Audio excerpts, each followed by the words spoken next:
สวัสดีค่ะคลิปนี้นะคะจะขอแนะนำเจ้า Wi-Fi Display Dongle ค่ะ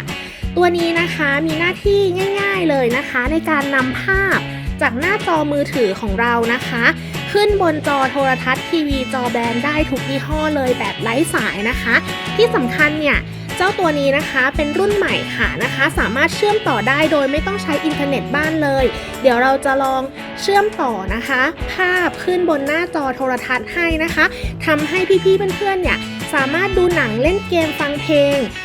จากหน้าจอโทรทัศน์ผ่านโทรศัพท์มือถือของเราได้อย่างง่ายดายค่ะเราจะเริ่มต้นการใช้โดยเอาเจ้าดองเกิลตัวนี้นะคะไปต่อช่อง HDMI ของโทรทัศน์กันค่ะ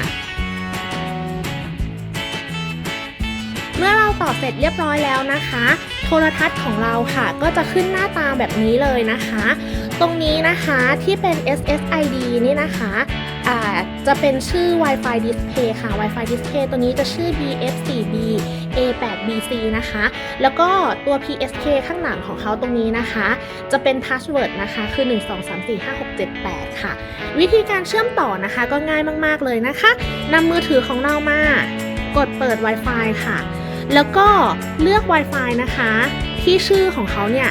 จะตรงกันกับชื่อของตัวดองเกิลของเราบนโทรทัศน์นะคะขออภัยด้วยจิ้มนิ้วไม่ค่อยถูกนะคะตัวนี้ค่ะนะคะแล้วใส่รหัสลงไปเลยค่ะ1 ถึง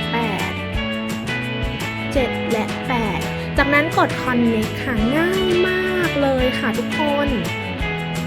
ตอนนี้นะคะเราเชื่อมต่อเขาเสร็จเรียบร้อยแล้วนะคะลองดูนะบนมือถือของเราก็จะขึ้นแบบนี้นะคะ Connect without Internet เรียบร้อยแล้วนะคะ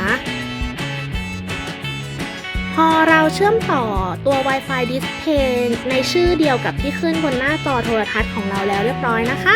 ถ้าเป็น Android เราก็เลื่อนแถบลงมาค่ะแล้วก็เลือก Smart View ค่ะทุกคน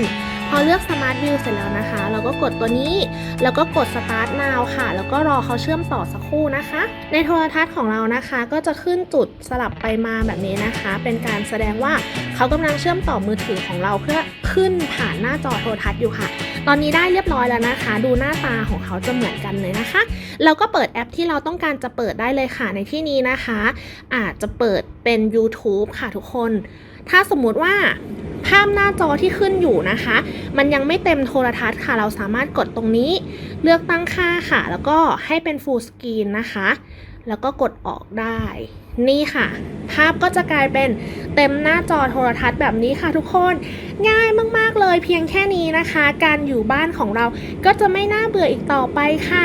เอาภาพและเสียงจากโทรทัศน์จากโทรศัพท์เครื่องเล็กๆของเรานะคะขึ้นโทรทัศน์จอใหญ่ได้แบบง่ายๆสบายๆด้วยวิธีง่ายๆเลยค่ะทุกคน